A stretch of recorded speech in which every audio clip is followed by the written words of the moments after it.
Bonjour et bienvenue sur le plateau de Trade ou pas Trade, une émission entièrement consacrée à la bourse en général et au trading en particulier. Cette émission est aussi ce qu'on appelle un document à caractère promotionnel parce qu'on y parlera de produits de bourse avec Léa Giséquel, vendeuse Société Générale sur les produits de bourse. Alors vous l'avez compris, parler trading avec des traders que je vais vous présenter maintenant, qui sont autour de la table. Marc Daguerre, bonjour. Bonjour. Vous êtes spécialiste de l'analyse technique, des produits de bourse. Vous êtes responsable d'une newsletter qui s'appelle DT Expert. Merci d'être avec nous. Jean-Louis Cussac, on ne vous présente plus, 40 ans de métier. Vous êtes spécialiste de la bourse. Vous êtes responsable, fondateur et formateur au sein de Perceval Finance. Merci d'être avec nous. Merci. Bruno Kuss, vous êtes une plume et analyste depuis 25 ans dans beaucoup de magazines boursiers. Vous êtes aujourd'hui rédacteur en chef de La Lettre de la Bourse. Bonjour Bruno et merci d'être avec nous. Et Léa Giséquel, vendeuse Société Générale Produits de Bourse. Merci Léa d'être avec nous. Alors rentrons tout de suite dans le vif du sujet, car nous parlerons cette semaine d'Alstom, du Brent, du CAC 40, de Rémy Cointreau, de Coca-Cola et de Vivendi. Alors on commence tout de suite avec la rubrique « On refait la semaine ».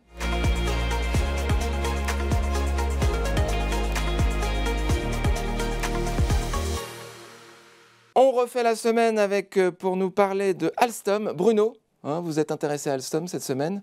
Alors qu'est-ce qui s'est passé sur Alstom? Non, enfin, en fait, je m'y intéresse depuis plusieurs semaines. On a atteint fin septembre un plus bas à 16 €, qui était un plus bas depuis 10 ans. Et à ce niveau-là, on se posait des questions. On se disait soit il y a une information qu'on ne connaît pas, soit il y a vraiment quelque chose, une efficience dans le marché, parce que le groupe ne valait plus rien en fait. Ça valait, quand c'est tombé à 16 €, ça valait 6 milliards. C'est-à-dire que c'est une grosse décote de 30% sur les fonds propres. Enfin, on pensait que Alstom pouvait faire faillite, grosso modo. Oui, c'est impressionnant. Ce n'était pas du tout le cas, finalement, puisqu'on voit bien que Alstom continue d'engranger les contrats. On a un carnet de commandes énorme de 80 milliards d'euros qui représente plus de 50 chiffres d'affaires. Et donc, on a eu un gros rebond de 40% depuis ces plus bas. Graphique, là. Voilà, ouais. On a eu un gros rebond sur ce plancher. Et c'était difficile de trouver des repères techniques, d'ailleurs, parce que comme on n'a pas arrêté de baisser depuis on était sur un plus bas de 10 ans, c'était difficile de trouver des soutiens, mais à ce niveau-là, on se disait qu'il fallait... C'est intéressant, sur l'analyse technique, est-ce que quand les soutiens sont très éloignés, ils sont encore valables ou Justement, on a tendance à les remettre en cause? Nous, quand ça devient très éloigné, on ne s'y fie plus trop, en fait. On regarde plutôt l'analyse fondamentale. Et c'est plutôt ça qui a déclenché, en fait, notre intérêt sur le titre depuis quelques semaines. Et on a vu ce rebond se prolonger la semaine dernière et celle de la précédente. Plutôt cette fois-ci pour des raisons fondamentales, je pense, parce que les craintes d'augmentation de capital devraient normalement se révéler infondées. On voit que l'intégration de Bombardier, c'est ça en fait qui pose problème chez Alstom. L'intégration de Bombardier va finalement se passer correctement. Il y a un moment difficile à passer pendant 2-3 ans. Les contrats étaient insuffisamment rentables. Et donc, quand ils vont arriver à leur terme, on n'aura plus que des contrats rentables au niveau d'Alstom. Et je pense que les synergies qu'on attend de Bombardier, 500 millions de synergies à l'horizon 2025, vont permettre à Alstom de doubler sa marge opérationnelle en l'espace de 4 ans. Donc on a un fort rebond normalement qui devrait se poursuivre. Alors c'est ça, ma question, c'est que là on est passé de grosso modo 16,50 à 22,50. Ça va continuer jusqu'où? Non, voilà, nous on se fixe un objectif à au moins à 30 €. Ah oui, 30 €. Ouais, à un horizon 18. Donc un plus 100%. Enfin, sur quel horizon, pardon? 18 mois. D'accord. Enfin, c'est un peu ce qu'on vise, nous, de notre côté. D'accord. Alstom, un avis? C'est la plus grosse position vendeuse de la place. En fait, sur le marché du prêt-emprunt, il y a vraiment beaucoup de volume à l'emprunt parce qu'il y a beaucoup de vendeurs à découvert. Alors, je n'ai pas regardé ces derniers temps, mais il y avait 17% du capital qui était shorté. C'est énorme. C'est toujours le cas? Est-ce qu'ils se sont peut-être rachetés là entre-temps? Non, je pense qu'elle doit être encore très importante. Mais c'est pour ça que dès que ça remonte, il y a peut-être aussi quand même des rachats à ce moment-là. Mais ça va très vite parce que je pense qu'il y en a qui courent un petit peu après le papier, c'est évident. Mais elle a quand même fait des écarts assez incroyables depuis un an. Il y a beaucoup de spéculation en effet, beaucoup qui pensent que ça va aller encore beaucoup plus bas, etc. Les avis sont divergents. Grosse volatilité sur Alstom en ce moment. Et puis grosse pression technique avec ces shorts. C'est les vendeurs à découvert, effectivement. Très intéressant. Marc, vous allez nous parler, vous, du Brent. Oui. Grosse actualité. Avant de parler du Brent, parce que oui, on a posé des questions en analyse technique, c'est ma spécialité. Et là, je voulais dire deux choses assez intéressantes. On parle des supports qui viennent de loin Ouais. quand on est au plus bas. Bon, là, sur Alstom, il y avait quand même un point bas sur lequel le titre a rebondi. Pour moi, c'est jamais des hasards, en fait, ces choses-là. Parce que parfois, si on rebondit sur un point bas, ce qu'on appelle, nous, parfois des double bottom, on peut pas vraiment parler de hasard. L'exemple le plus marquant qu'on ait là récemment, c'était la paire GBP-USD, en fait, qui était avec tout ce qui se passait en Angleterre, la livre était en train de baisser complètement face au dollar. Et le rebond qui a eu lieu, de façon quand même très massive, a eu lieu sur le point bas historique de la paire, en fait. Et je ne peux pas penser que ce soit un hasard, malgré tout. Alors, c'est tout à fait possible que ce soit un reflet psychologique des intervenants, parce que c'est ça l'analyse technique. Des gens qui se disent, on arrive sur ce point bas-là, et tout le monde le sait, c'est ce qui s'est passé sur un nombre de double top qu'on a eu aussi sur certaines valeurs. C'est-à-dire quand on revient sur un prix que les gens ont en mémoire, même s'il est ancien, ça peut avoir un effet. Tous les opérateurs se disent, si on atteint ce point-là, il y a une probabilité non nulle que ça bouge. Que soit c'est le cas, soit ça rebondisse. Il y a un peu de ça, mais il y a aussi les intervenants, de toute façon, quand nous-mêmes, les journalistes, etc., on parle des plus bas historiques, etc. Donc quand tout le monde entend qu'on revient sur un plus bas historique, ça peut avoir cet effet un peu de se dire c'est peut-être là que les gens vont se mettre à racheter de manière. En fait, c'est le biais d'ancrage, si vous voulez. Tout à fait. Quand quelqu'un a mal acheté et qu'il revoit son prix, il va avoir tendance à se dire, bon, ben, j'ai échappé à la catastrophe, je vais vendre parce que je suis quitte, on va dire. Okay. Ça, c'est vraiment la conséquence d'un biais cognitif d'ancrage. Et c'est pour ça que, par exemple, quand la valeur remonte sur un niveau point haut qui avait été acheté par cette personne précédemment, il y a des chances que ça s'arrête parce qu'il y a des grandes chances que tout un tas d'individus se disent « je vais vendre parce que je retrouve mon prix ». Oui. Voilà. Et après, il y a une redistribution des forces qui se crée. Et ensuite, soit ça remonte, parce que bon, il y a une vraie réalité qui fait que la valeur, elle a des perspectives intéressantes, ou elle revient en arrière. Et ça se vérifie par les volumes, non, généralement? Est-ce qu'on a des surprises? Oui, mais on peut avoir en effet des retours de volume, etc. Tout à fait. On pourra en parler pendant des heures, mais on a un agenda chargé. Donc là, Marc, je vous relance sur le Brent, parce que vous aviez une vue là-dessus. Bah oui, c'était une des choses qu'on a joué récemment avec pas mal de succès. Le Brent est dans un biais haussier assez vif depuis quelques années, et là, depuis mars dernier, il est rentré dans ce qu'on appelle une phase de consolidation. On cherchait un support intéressant pour intervenir à un moment éventuellement sur un mouvement haussier, et il a rebondi sur ce que nous on appelle un drapeau, le bas d'un drapeau. Donc un drapeau, c'est une phase de consolidation avec deux droites parallèles qui dessinent comme un drapeau en fait, à l'intérieur duquel les cours vont évoluer. Et en rebondissant sur le bas de ce drapeau, on s'était positionné à la hausse courant octobre, et voilà, ça s'est on voit sur le graphique le drapeau, donc c'est une tendance baissière. Oui, c'est ça. Et on a rebondi sur les 84 qui était finalement le bas. Alors le drapeau est une tendance baissière, mais c'est une correction en fait. C'est-à-dire que c'est une correction dans un mouvement haussier qui est censé être une figure de ce qu'on appelle nous de continuité. C'est-à-dire qu'en général, quand on rentre dans un drapeau à la hausse, on est censé en sortir à la hausse. Voilà. Donc on a allégé un peu parce qu'on s'est rapproché des fameux $100 qui parfois, là en tout cas sur le Brent, c'est une zone de résistance qui a... c'est le haut du drapeau maintenant. Non, le haut du drapeau est un peu plus haut parce que vous devez tracer une parallèle qui passe par les deux sommets. Donc on arriverait un peu plus haut. Oui, si on arriverait autour des 110. Mais pour l'instant, il y a eu une phase de prise de bénéfice autour des $100. Et nous, on était déjà sortis, puisque là, cette rubrique, on parle des choses qu'on a faites. Absolument. Et tout à l'heure, je vais parler des choses qu'on fera. Vous avez tout à fait raison. Vous êtes très discipliné, ça fait plaisir. C'est ça. Merci beaucoup. Alors, juste une dernière chose, en jouant sur un turbo, par exemple, on ne joue pas en bourse, on ne joue pas en investissant sur un turbo ou en essayant de faire son investissement via un produit dérivé, on peut dynamiser sa performance. Voilà, c'est-à-dire que sur le Brent, nous, alors que le Brent a pris quelques pourcents, on prend plus de 60%. C'est intéressant, ça fait partie des avantages de ce produit. Il y a plus de risques, mais l'effet de levier vous permet de... Le levier joue aussi bien à la hausse qu'à la baisse, donc faites attention, n'allez pas sur ce genre de produit comme ça à la va-vite, mais quand on a un directionnel assez clair et qu'on veut essayer de dynamiser un peu sa performance, on peut jouer sur un effet de levier. Très intéressé, on peut investir avec un produit à effet de levier, on ne joue pas en bourse, voilà, effectivement. Jean-Louis, le CAC 40, votre spécialité? En fait, pour fixer un contexte, nous, on avait travaillé sur l'hypothèse que 6030-20 était un objectif de baisse et qui devait constituer un support. Là, ça a été une vraie réussite.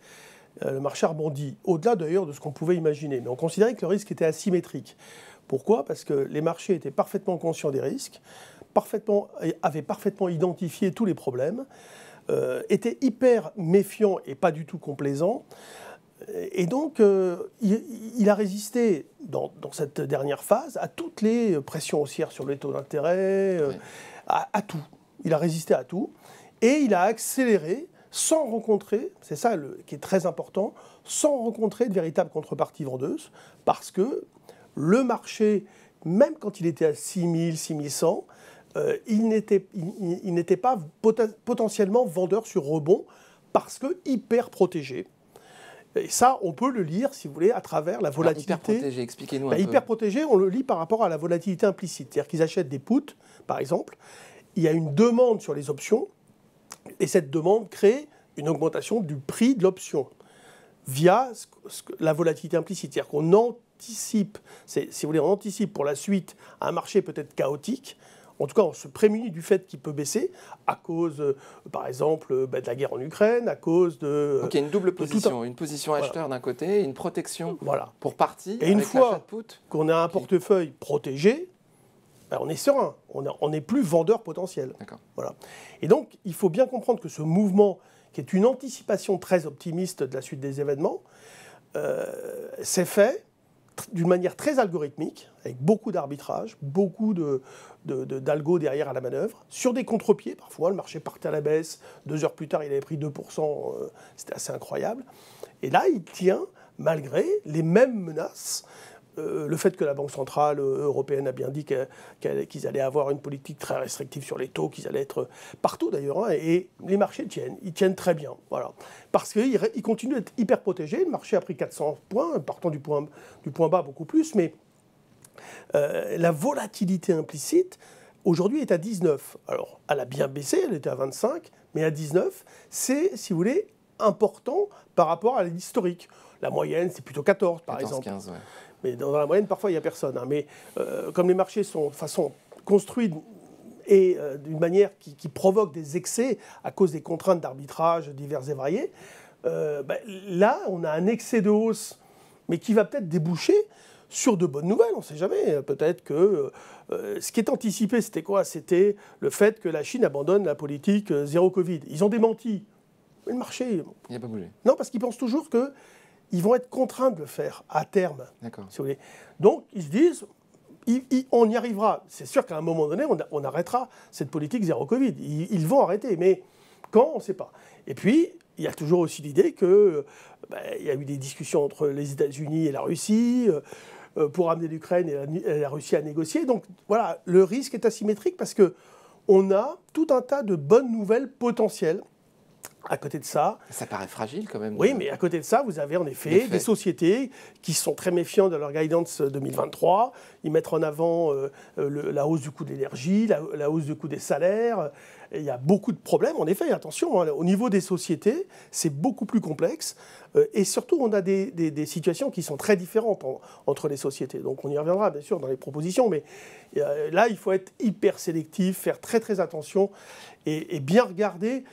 parce qu'il y a eu beaucoup d'annonces, que sur 2023, ils restent quand même extrêmement méfiants. On ne va pas dire flou, mais en tout cas, ils ne s'avancent pas trop sur leurs perspectives à venir. Très bien, merci, très intéressant. Et maintenant, on va passer à la rubrique Le Zoom sur les turbos illimités.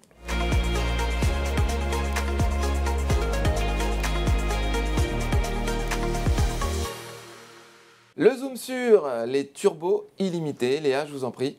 Merci Thibaut. Oui, alors effectivement, on va continuer cette série pédagogique sur les turbos. Il y a 2 semaines, on avait parlé des turbos à maturité. Et cette semaine, on va s'intéresser aux turbos illimités. Alors, un bref rappel pour ceux qui ne nous ont pas suivis lors de la première émission. Les turbos, ce sont des produits à effet de levier, c'est-à-dire que leur objectif est d'amplifier les variations de leur sous-jacent. Attention, cet effet de levier, bien sûr, peut être favorable, mais aussi défavorable à l'investisseur si jamais il n'est pas positionné dans le sens anticipé. Si on se trompe, voilà, on en subit les conséquences. Malheureusement. Un autre intérêt des turbos, c'est qu'ils permettent aux investisseurs particuliers avertis qui possèdent un compte titre de pouvoir investir à la hausse du sous-jacent, mais aussi à la baisse, puisque les calls permettent de profiter de scénarios d'investissement haussiers, tandis que les puts permettent de se positionner sur des scénarios d'investissement baissiers. Donc vous n'avez pas à attendre que le marché soit haussier pour pouvoir vous positionner. La valeur du put augmente lorsque le marché baisse. Tout à fait. Donc les sous-jacents des turbos sont divers et variés. Chez Société Générale, on en propose plus de 800 et ils sont répartis autour des actions, des indices, des devises, mais aussi des matières premières ou des taux qui sont des sous-jacents moins facilement accessibles en direct par les particuliers. Donc non seulement ce sont des produits qui vous permettent d'être diversifiés en termes de direction, mais aussi diversifiés en termes d'exposition à des sous-jacents. Accessible en euros. Voilà, tout à fait. Donc, à la différence des turbos à maturité, les turbos illimités ont un prix d'exercice et une barrière désactivante de niveau différents. Pour rappel, le prix d'exercice, c'est le niveau de financement du produit. Donc, c'est toute la partie de zéro à ce niveau de financement que la banque finance pour vous et qui permet de créer de l'effet de levier. Finalement, un petit peu comme quand on achète sa résidence principale et que la banque vous prête une partie, ça crée un levier de la dette. Ici, ça fonctionne pareil sur l'achat finalement du sous-jacent. Et la barrière désactivante, c'est le niveau que vous ne devez pas toucher pour que votre produit n'arrive pas en fin de vie prématurée. Donc ces deux niveaux, ils varient dans le temps, ils sont différents et ils varient dans le temps. Le prix d'exercice est ajusté chaque jour ouvré en bourse et la barrière désactivante, elle est ajustée une fois par mois. Hors bien sûr détachement de dividendes ou phénomène de roulement de futur. Alors pourquoi il y a un niveau qui bouge dans le temps? C'est parce qu'en fait, je vous le disais, le niveau de financement, c'est comme si la banque vous faisait un prêt sur l'investissement sur le sous-jacent. Et comme sur les turbos illimités, on va le voir, il n'y a pas de maturité prédéfinie, on ne sait pas combien de temps potentiellement on peut rester dans le produit. Donc il y a un effet des taux qui s'applique au fur et à mesure que vous bénéficiez de ce seuil de financement. Donc hors KO, c'est-à-dire événement de désactivation, le produit n'ayant pas de maturité, il peut potentiellement exister pendant de nombreuses années. Et c'est aussi l'un des intérêts des turbos illimités, c'est que finalement, si vous avez un scénario directionnel, mais où vous n'avez pas forcément un horizon de temps vraiment défini, avoir une maturité illimitée vous permet d'être beaucoup plus souple dans votre money management sur cette position. Tout en ayant conscience de l'impact des taux, évidemment, Exactement. qui va dégréver la valeur du produit. Marc, vous vouliez rajouter quelque chose face à un spécialiste des produits de bourse? Oui, justement. Mais non, parce que c'est mais aussi non, mais c'est bien, c'est un utilisateur. Bien sûr, je vous en Étant un prie. grand utilisateur, je voulais rajouter une petite chose que vous avez parlé il y a 2 semaines des turbos à maturité. Certaines personnes, parce que j'en ai, moi, beaucoup de clients turbo, ont un peu peur de cette barrière qui évolue, parce que déjà, pour eux, la barrière, c'est le risque maximum. Maintenant, il faut savoir que sur un turbo illimité, si vous êtes dans le bon directionnel, l'évolution de cette barrière, même si elle est infinitésimale, elle joue un petit peu en votre faveur. Puisque plus on s'éloigne de la barrière, plus le levier diminue. Si la barrière suit un petit peu votre mouvement, quelque part, vous récupérez un tout petit peu un effet de levier. Donc il ne faut pas penser que ce soit forcément un mauvais choix en fonction de... Voilà. L'intérêt, bien sûr, aussi de ces produits, c'est que comme la barrière n'est pas au même niveau que le prix d'exercice, en cas de désactivation, il y a une valeur de remboursement potentielle qui peut aussi permettre d'alléger le côté désactivation sans aucun remboursement. Puisque ces produits ont bien sûr un risque de perte du capital, que ce soit en cours de vie ou à l'échéance. Parfait, très clair. Merci beaucoup Léa. Merci. Maintenant, on va passer à la rubrique le coup de cœur des traders.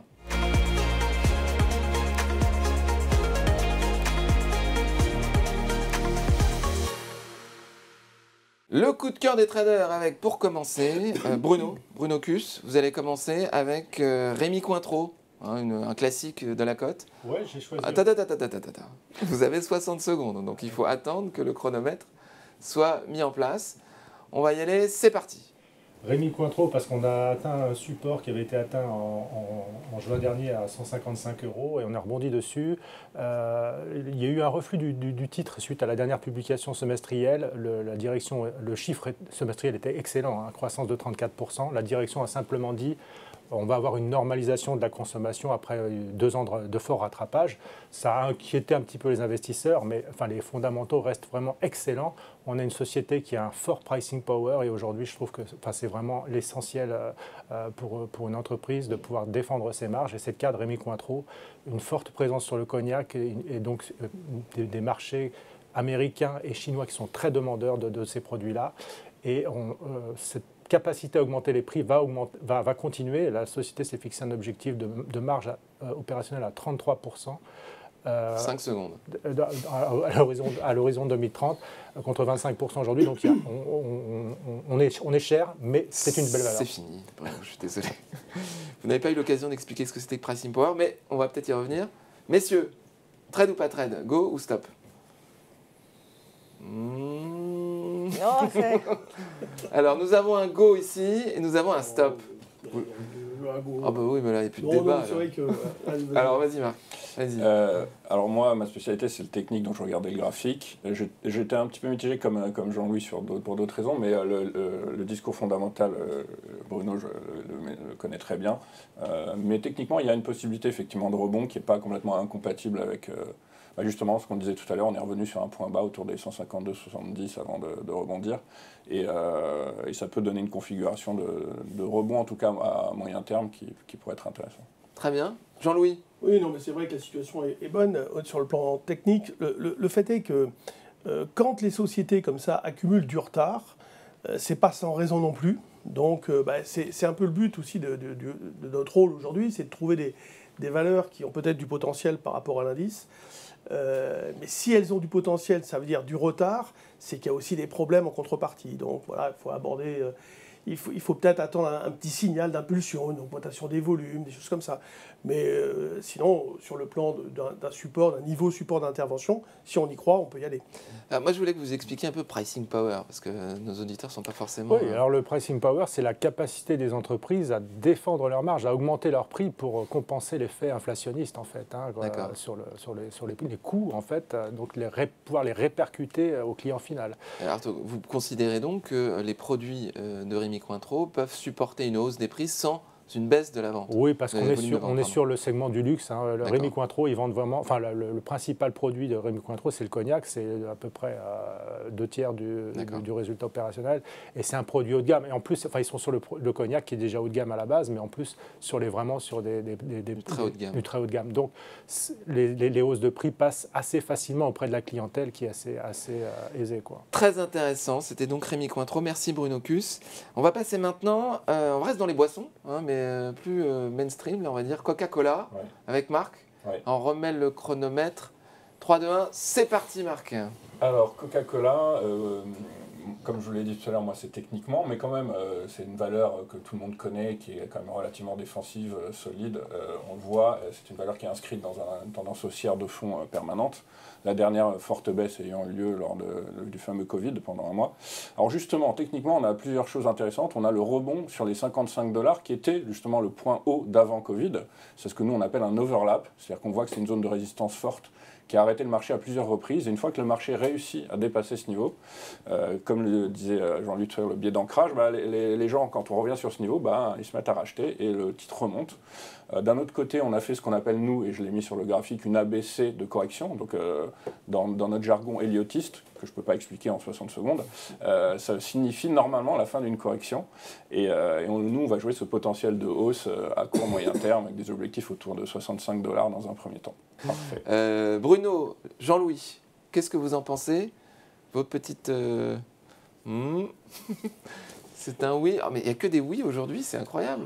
Bruno, je vous donne la parole. Oui, j'avais une petite réserve uniquement par rapport à l'endettement. Je trouve que l'endettement est un peu élevé. Alors, dans un contexte de hausse des taux. Dans un contexte de hausse des taux, voilà.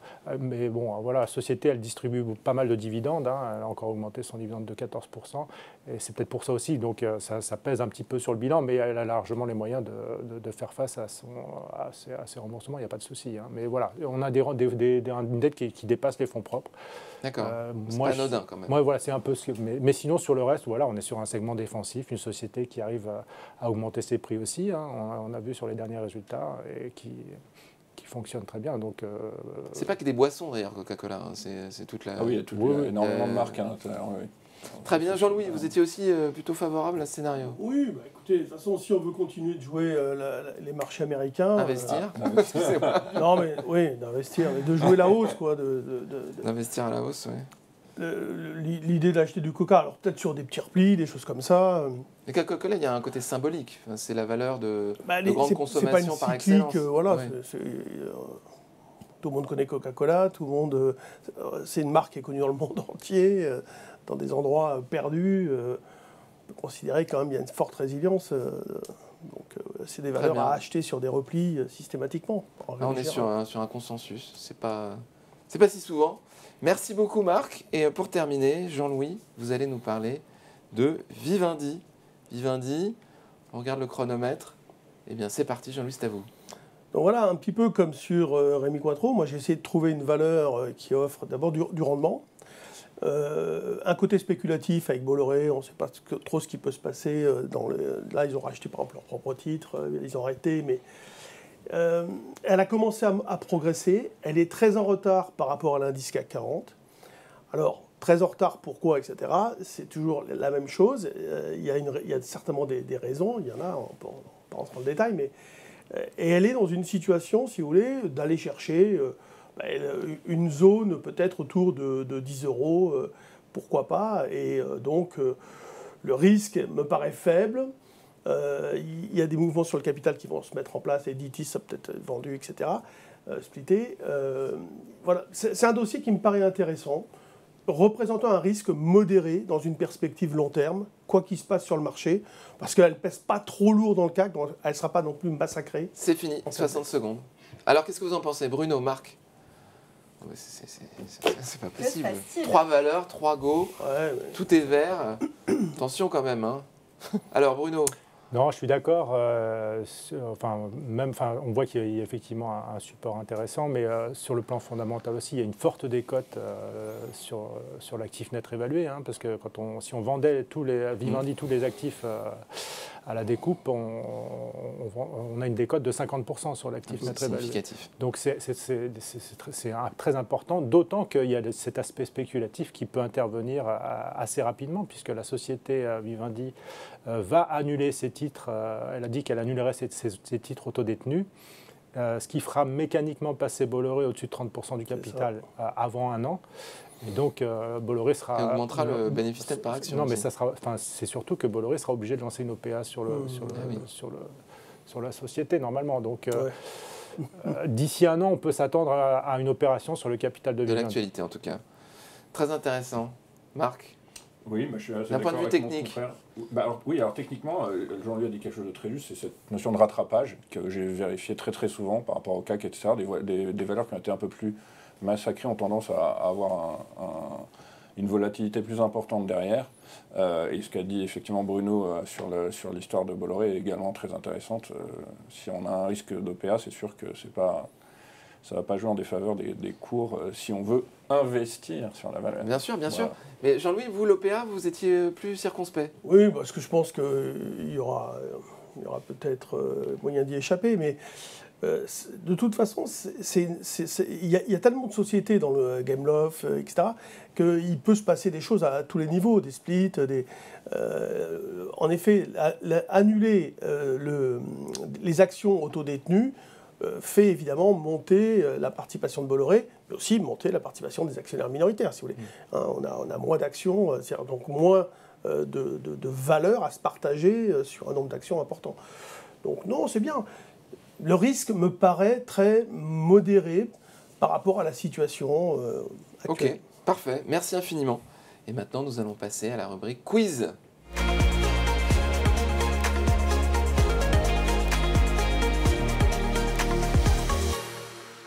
Rubrique quiz avec un qui suis-je cette semaine. Léa, il faut rappeler les règles parce qu'ils sont un peu indisciplinés aujourd'hui, j'ai l'impression. Alors, je rappelle la règle. Voilà, ça, on ne fait pas.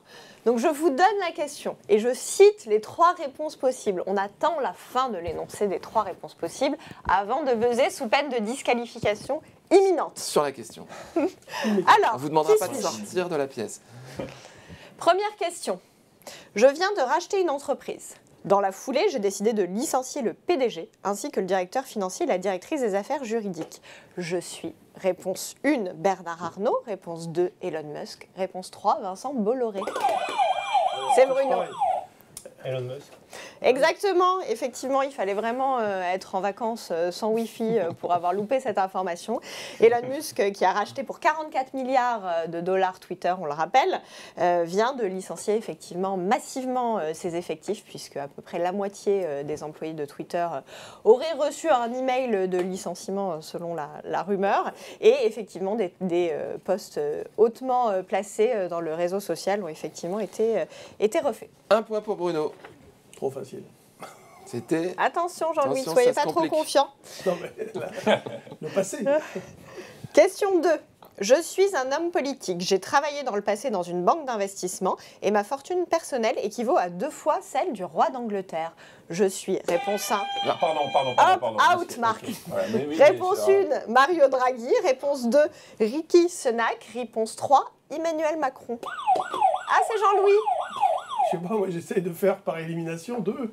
Oui, effectivement, tout à fait, c'est bien, c'est une méthode qui fonctionne puisque le nouveau Premier ministre d'Angleterre a une fortune estimée à 730 millions de livres tout de même et il a un passé avant de s'être mis en politique qui est plutôt côté banque d'investissement et hedge fund.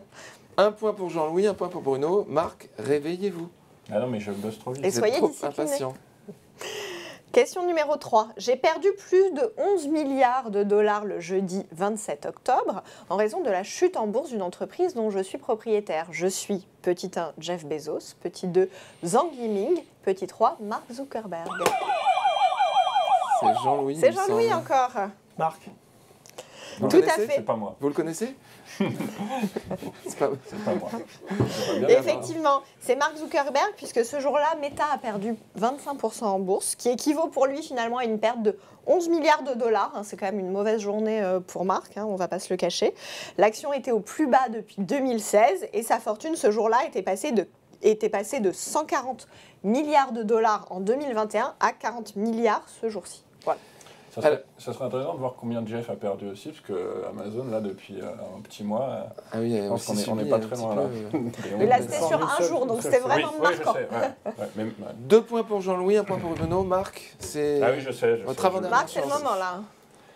4e question. Je détiens un var en call sur l'action Kering dans mon portefeuille. Je suis persuadée que si l'action Kering augmente, mon produit de bourse prendra forcément de la valeur. Je suis petit 1, un spécialiste des produits de bourse, petit 2, François-Henri Pinault, ou petit 3, un investisseur non aguerri. Bruno. Un spécialiste. Alors, est-ce que ça a buzzé avant la fin de oui. l'énoncé ou pas? J'ai l'impression. On va lui donner, mais comme la réponse est... Non, moi je dis non. Alors, Bruno, j'ai pas entendu là. Spécialiste des produits. Non, faux. Moi, Marc, c'est pour un vous. investisseur non aguerri. Exactement, c'est un investisseur non aguerri À parce cause qu'il de est... la volatilité Voilà. et de la valeur tournante. Il est sur un var en call, donc effectivement, si l'action Kering monte du côté du scénario directionnel, il est dans le bon sens, donc il a quand même une forte probabilité que son produit augmente, mais un varant ne varie pas, sa valorisation ne varie pas qu'en fonction du scénario du sous-jacent, il varie aussi en fonction de la volatilité implicite sur le titre et de la maturité du temps qui reste jusqu'à la fin de vie du produit. Donc, ce n'est pas le seul paramètre à en prendre en compte et il ne prendra pas forcément de la valeur. Pas à 100% d'écart. Marc, 1 point. C'est Ouf. bien. Je vous félicite. Bruno, 1 point. Attention. Et Jean-Louis, 2 points. Dernière question. pour vous 5e question, départager. tout peut basculer. Je suis un indice boursier composé des 40 plus grosses capitalisations boursières de mon pays et je suis un indice dit Total Return où les dividendes sont réinvestis.